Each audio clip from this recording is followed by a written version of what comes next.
Compris. Allison, est-ce que tu peux me dire exactement où tu as mal? J'ai un appareil dentaire depuis une semaine. Est-ce qu'elle a une vie sexuelle? Elle pourrait être enceinte? Elle n'a que 13 ans. J'en sais rien, je crois pas, je suis son beau-père. Pour déterminer rapidement la cause de la maladie d'Allison, les médecins décident de lui faire passer une série de tests standards. Mais à ce moment-là, Allison fait soudainement une crise d'épilepsie. Cette réaction violente et inattendue plonge l'atmosphère de la chambre dans un froid glacial. Allison, tu sens quelque chose? Il faut l'intuber. On lui donne rien, sa mâchoire est relâchée. J'y vais. Merci.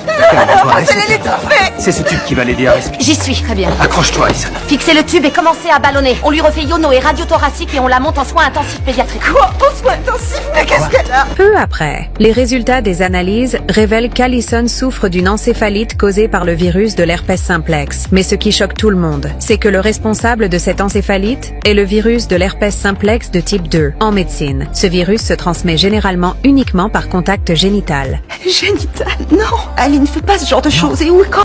Non, Ali ne fait pas ce genre de choses. Et où et quand? Elle est en cours ou à la maison avec nous, hein, Kevin? Oui, je travaille à mon domicile, il n'y a jamais rien eu chez nous. Aucun garçon n'est jamais venu. Je sais bien que les filles ne racontent pas tout à leur mère, moi la première. Mais Allison et moi, on discute de tout. Par le fait d'être malade, elle était joyeuse, comme d'habitude. Pourquoi? Ces douleurs abdominales ne collent pas avec le diagnostic de l'encéphalite HSE. Et il s'agit peut-être d'une agression sexuelle. Dans une douleur immense, la mère commence à repenser à tous les détails. Elle réalise soudain que, durant la semaine précédente, seul son beau-père Kevin s'est occupé d'Allison sans personne d'autre autour. Le doute devient un poison qui grandit rapidement dans son esprit. Elle refuse d'accepter que son mari puisse être un monstre. Est-ce que je peux avoir un entretien avec la jeune fille? Non, la maman a des soupçons sur le beau-père. Ça ne surprend pas, j'allais commencer par là. Franchement, Jay, je ne sais pas comment vous pouvez faire ce boulot toute la journée, tous les jours. Je pourrais vous dire exactement la même chose. Cependant, alors que tout le monde est déjà convaincu que Kevin est le coupable, en examinant le rapport toxicologique, les médecins découvrent quelque chose d'anormal. L'analyse toxicologique a révélé des traces de triazolam dans le sang de la victime. C'est un hypnotique, c'est ça? Oui, c'est un sédatif qui peut occasionner des pertes de mémoire. Le beau-père est comptable, alors je vois pas où il en aurait eu. Alors peut-être un autre médecin? Est-ce que la mère a mentionné un autre examen médical? L'appareil dentaire. Allison vient d'avoir un appareil dentaire.